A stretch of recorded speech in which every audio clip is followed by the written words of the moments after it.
ظفر الدین الندوی، استاد دارالعلوم ندوۃ العلماء۔ اس وقت کا موضوع ہے راز کی حفاظت۔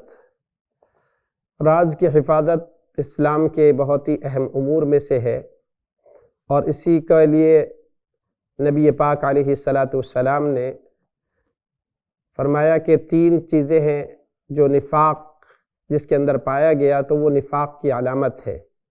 جب گفتگو کرے گا تو جھوٹ بولے گا، اور جب وعدہ کرے تو وعدہ خلافی کرے، اور جب امانت اس کو کوئی دی جائے تو اس میں خیانت کرے۔ علماء نے لکھا ہے کہ امانت میں خیانت کسی کے راز کا افشا کرنا بھی ہے۔ راز کسی کی ایک امانت ہوا کرتی ہے۔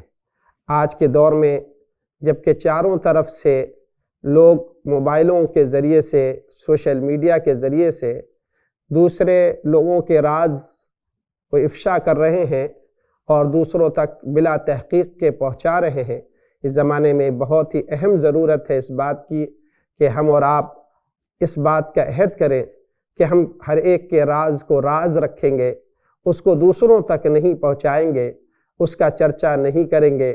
اس لیے اگر کسی نے کسی کے راز کو فاش کیا تو قیامت کے دن اس کے چھپے ہوئے رازوں کو اللہ تعالیٰ تمام مخلوق کے سامنے فاش فرما دے گا، اور اس دن کی جو ذلت اور رسوائی ہوگی وہ دنیا کی ذلت اور رسوائی سے ہزاروں گنا بڑھی ہوئی ہوگی۔